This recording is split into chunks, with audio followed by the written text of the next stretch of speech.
എനിക്കിപ്പോൾ പാർട്ടിയുടെ working president എന്നുള്ള നിലക്ക് എനിക്കിപ്പോൾ ഏതെങ്കിലും സീറ്റില്ലേ ഇനിയിപ്പം പിന്നെ പറവൂർ സീറ്റിലെ സ്ഥാനാർത്ഥി എനിക്ക് പ്രഖ്യാപിക്കാൻ പറ്റും. അപ്പം അത്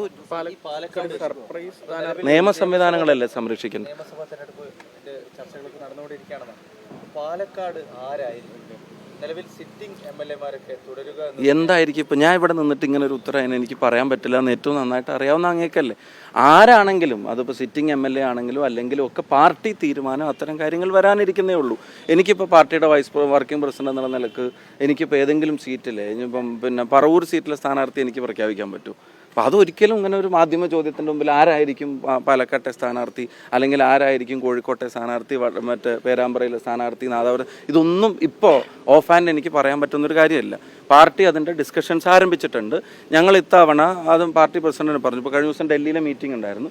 ഡൽഹിയിലെ മീറ്റിങ്ങിലും പറഞ്ഞൊരു കാര്യം ഒരുപാട് ഡിലേ ആക്കണ്ട, ഒരുപാട് വൈകിപ്പിക്കേണ്ടതില്ല എന്ന് വെച്ചാൽ ധൃതി കൂട്ടി നാളെ തന്നെ അതിൻ്റെ ചില മാധ്യമങ്ങൾ കണ്ടു ജാഥ നടക്കുന്നതിനോടൊപ്പം സ്ഥാനാർത്ഥികളെ പ്രഖ്യാപിച്ച് വരും. അങ്ങനെയില്ല.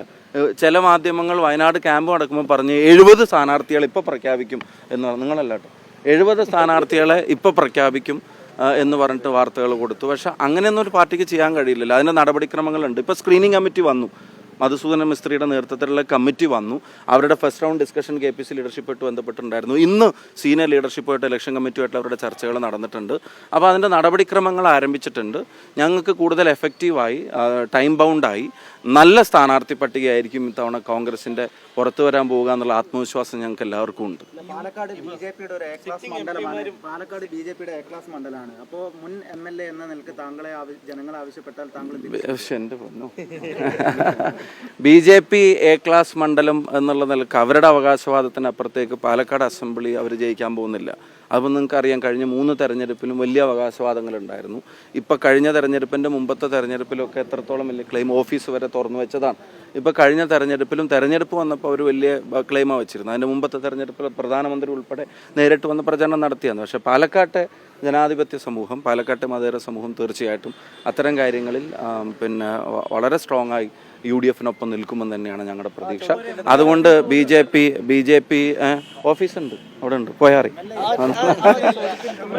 ഇത് തള്ളണ്ട. MP-മാരുടെ മത്സരത്തിൻ്റെ കാര്യത്തിലും ഞാൻ പറഞ്ഞല്ലോ അങ്ങനെ ഒരു തീരുമാനം. ഇപ്പം MP-മാരെല്ലാവരും കൂടെ മത്സരിക്കാൻ റെഡിയായിട്ട് നിൽക്കുമെന്നല്ല. അതങ്ങനെ MP-മാർ മത്സരിക്കുമല്ലേന്ന് എല്ലാ ദിവസവും പിന്നെ വാർത്തയും ചോദ്യം നിങ്ങൾ തന്നെ കൽപ്പിക്കുന്ന ചില ഉത്തരങ്ങളും പരിഗണിക്കപ്പെടുന്ന ചില ആളുകൾ പരിഗണിക്കുന്ന ചില